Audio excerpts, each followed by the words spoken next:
If you were the boss, we'd all quit. Standing in front of me with his resignation letter in hand, Alex, who graduated at the top of his class from Harvard, was backed by 20 other Harvard graduates. Since he joined the company, Alex had always wanted to be in the sales department, but he was placed in my accounting department, where I was the manager. This seemed to be a significant dissatisfaction for him. Alex seemed to think that they were indispensable to our company. Thank you. This helps a lot. What do you mean? I will properly process your resignation letters. I'll also hand over the letters from other departments to their respective managers. So don't worry. It was a short time, but thanks for your service. Alex's face went blank with shock. The new employees standing behind him started whispering to each other in a state of panic. This was the result of their arrogance, clinging to the Harvard brand. My name is John. I am a 52-year-old manager of the accounting department at a major trading company. I graduated from a regional state university and joined this company. Time flies, and it's already been 30 years since then. 4 years after joining the company, I got married, and 2 years later, my son was born. Now, my son is independent, and my wife and I live a peaceful life. My wife grew up in a wealthy family and has a relaxed nature, which made me feel at ease just being with her. There were many struggles at work, but every April was especially nerve-wracking. This was because new employees joined the company. I didn't want to blame it on age, but I increasingly feel a gap in mindset with the younger generation. Many highly educated new recruits join us each year, probably because they can boast about being part of our company at their reunions. However, this educational background is often misleading, as a high education level does not always equate to being competent. Even among the elite new hires, many can barely use a computer, causing constant headaches for us, their senior colleagues and superiors. Many of my peers are now department managers, and when we go out for drinks, it often turns into a complaint session about our subordinates. The new hire just came in, and he says, "I'm not good at answering the phone," so he doesn't pick up even when it rings. Can you believe that? I hear that many young people are not good at handling calls nowadays because they are used to communicating via messaging apps. In the past, answering the phone was considered a rookie's job. Now, even lightly suggesting "can't you even do that" can lead to various issues. It's become a difficult world to navigate. These gripe sessions usually end around the second round of drinks. We used to stay out drinking much later, but we couldn't handle it anymore. As we age, we lose the stamina we had when we were young, and drinking a lot of alcohol quickly makes us feel unwell. Aging is a sad thing. Moreover, older people often seem to be treated worse than the young, which is baffling. Just for being young, some people act as if they deserve a reward, which I find quite annoying. Even in professional chess and other sports, the youngest players are excessively celebrated. I wonder if this is a sign of the times or if it has always been this way. Women also strive to look younger and are praised for being ageless beauties. There must be some value in getting older, but in this country, old age is often seen as a negative. The reason I felt so frustrated was that there was a real problem rookie in my accounting department, which I manage. This problem rookie joined the company 3 years ago and was assigned to the accounting department. His name was Alex. He was a top graduate of Harvard's economics department, a super elite.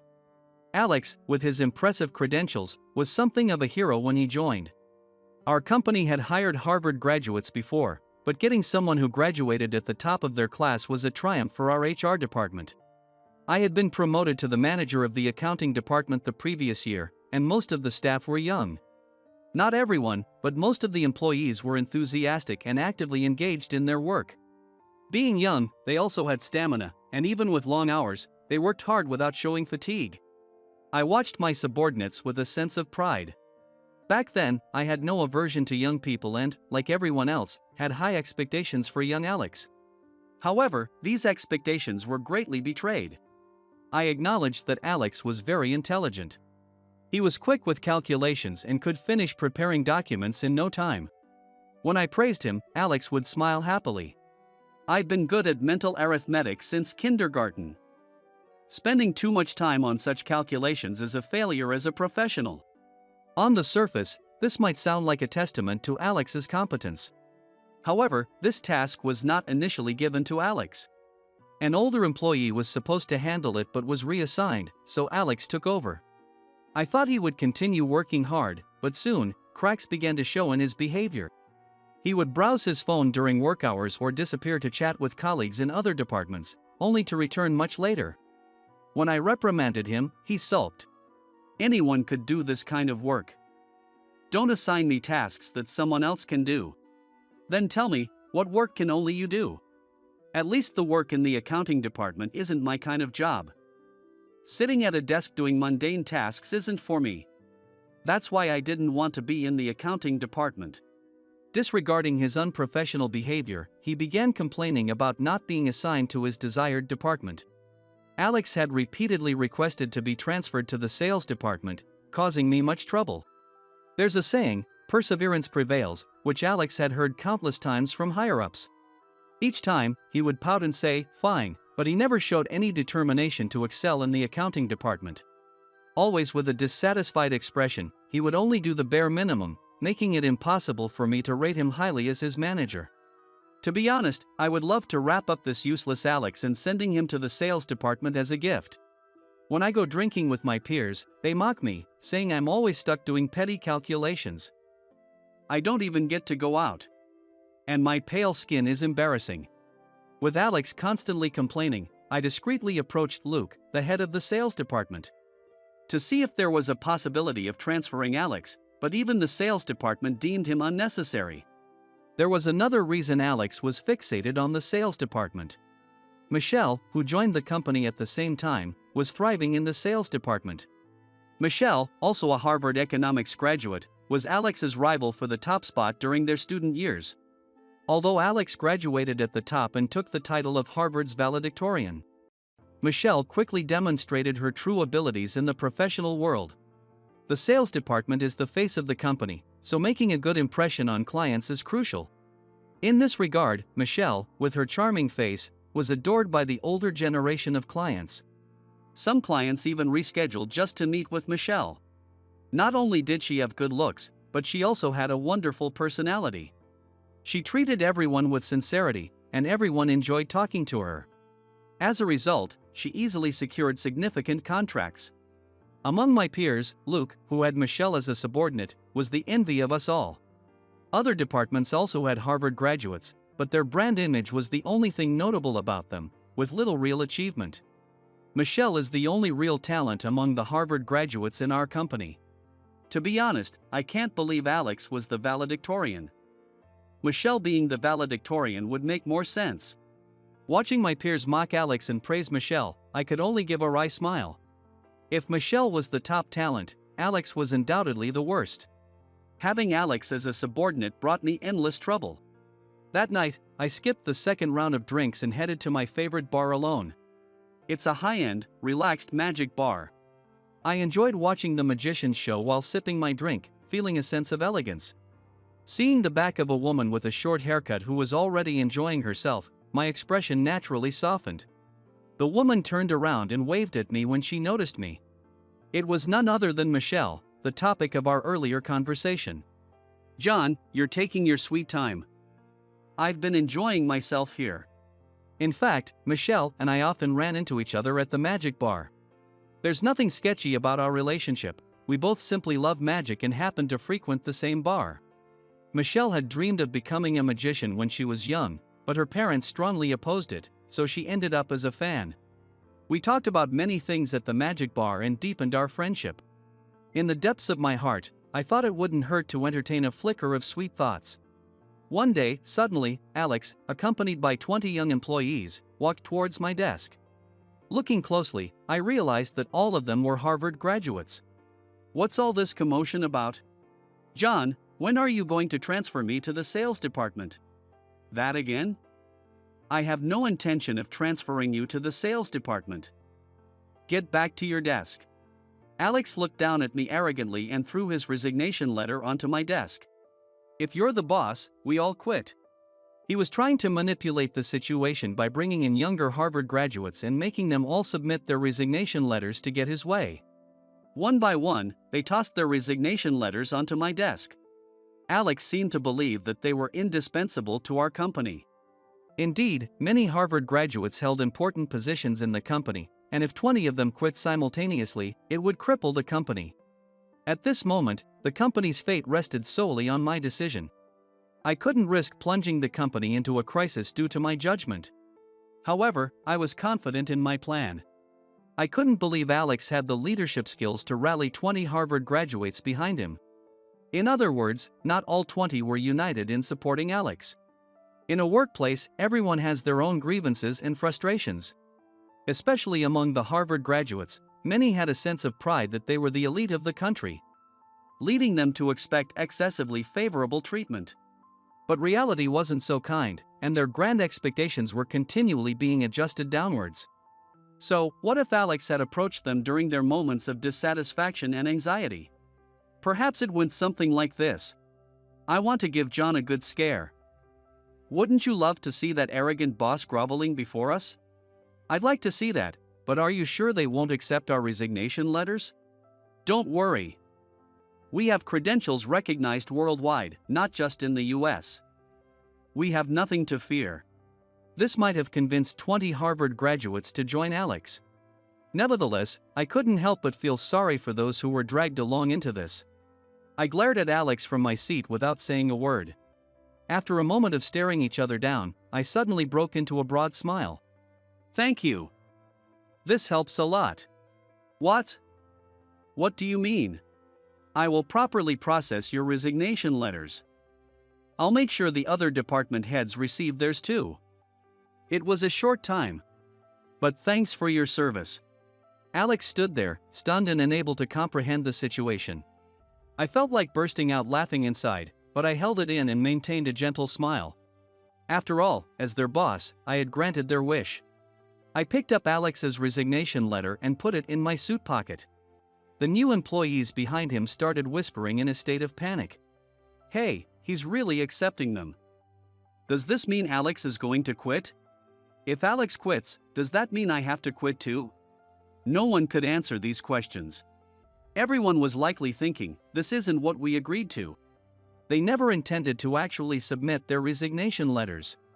They probably thought they could scare the company into bending to their demands with the threat of 20 Harvard graduates quitting at once. However, their bluff backfired, and now their resignation letters were being accepted, leaving them potentially jobless. This was the result of their arrogance, clinging to the Harvard brand. One of them turned on Alex, voicing his complaint.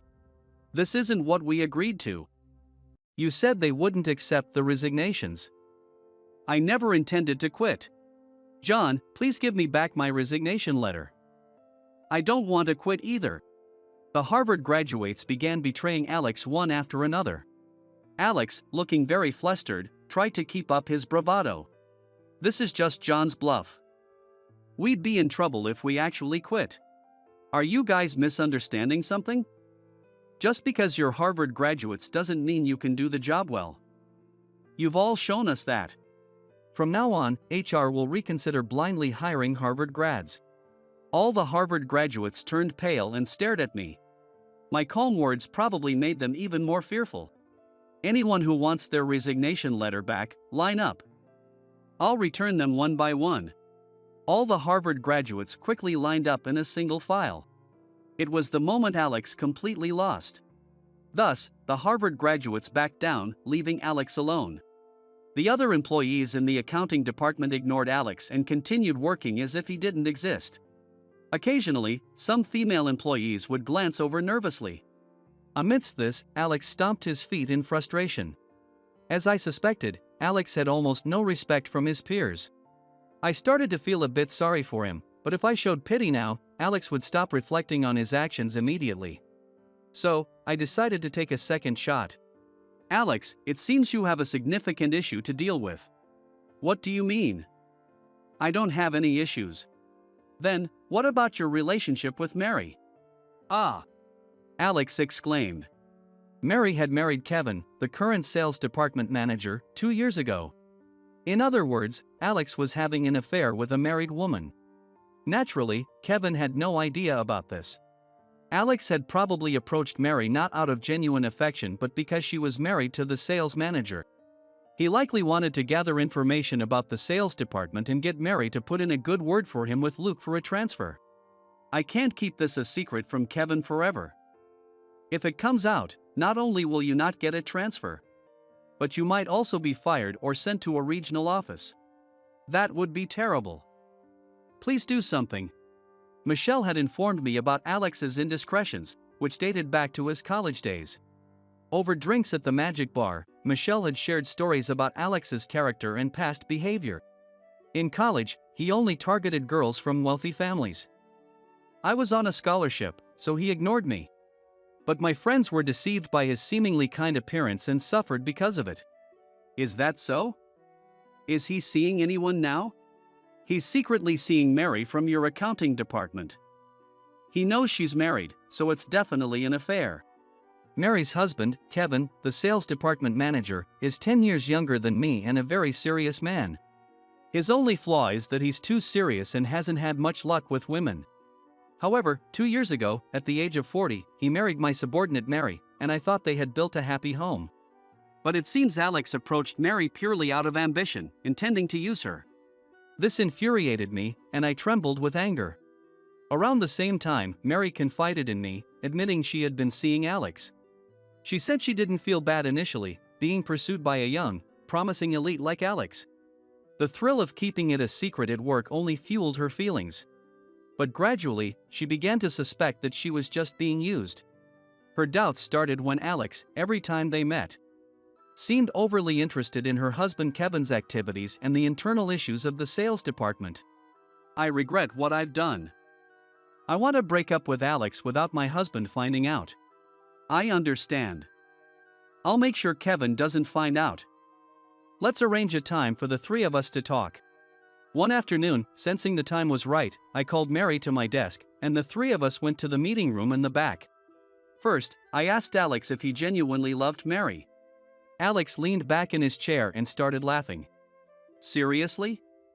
I'm not in love with an older woman like her. But she takes me to expensive places and pays for everything.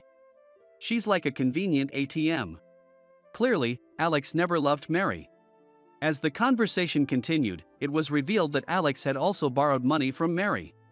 If Kevin finds out about your relationship, you won't get away unscathed.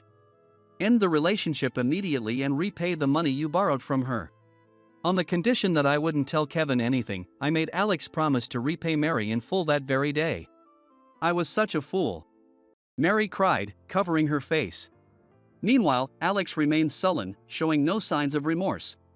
For someone like Alex, who had lived his life as an elite from a young age, this was the biggest crisis of his life.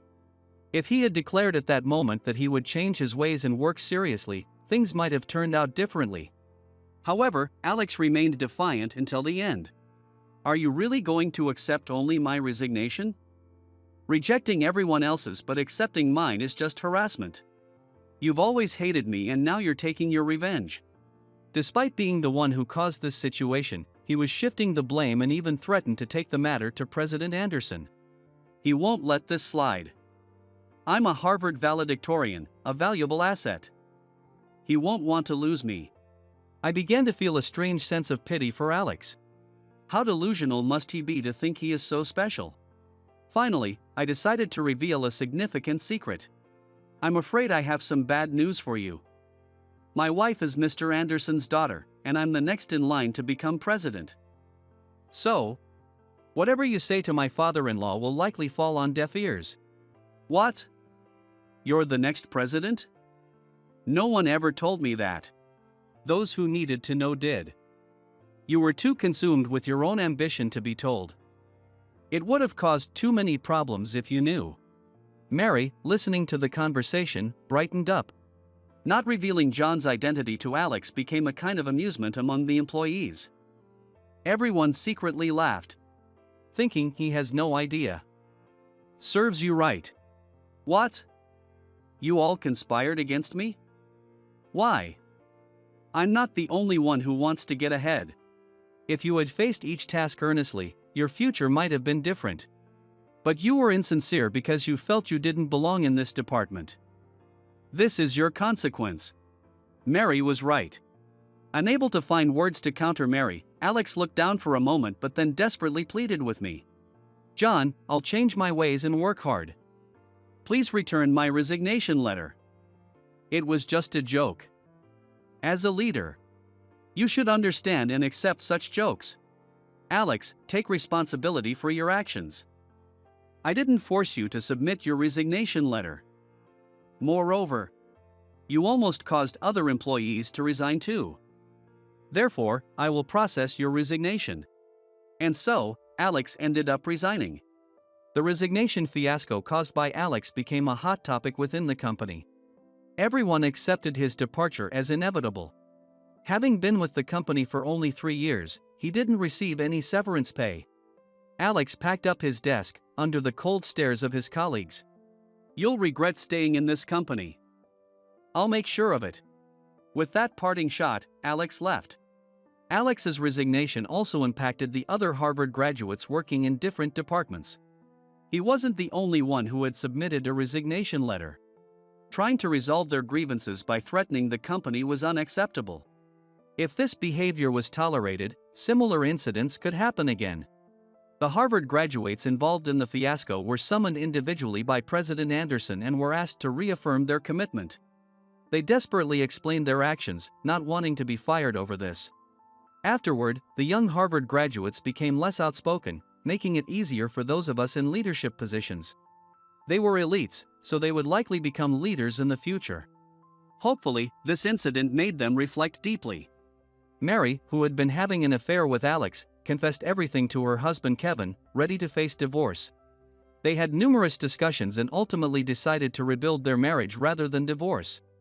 Lately, they have been rediscovering the good in each other, and Mary happily described it as a second honeymoon. Perhaps this is what they mean by "a storm strengthens the roots." Shortly after this commotion, I experienced a shocking event. Michelle announced she was quitting the company. At our favorite magic bar, Michelle told me quietly over drinks, "I enjoy my current job, but I don't want to give up on my dream. I've decided to become a magician." Michelle explained that her Harvard salutatorian title felt like a chain.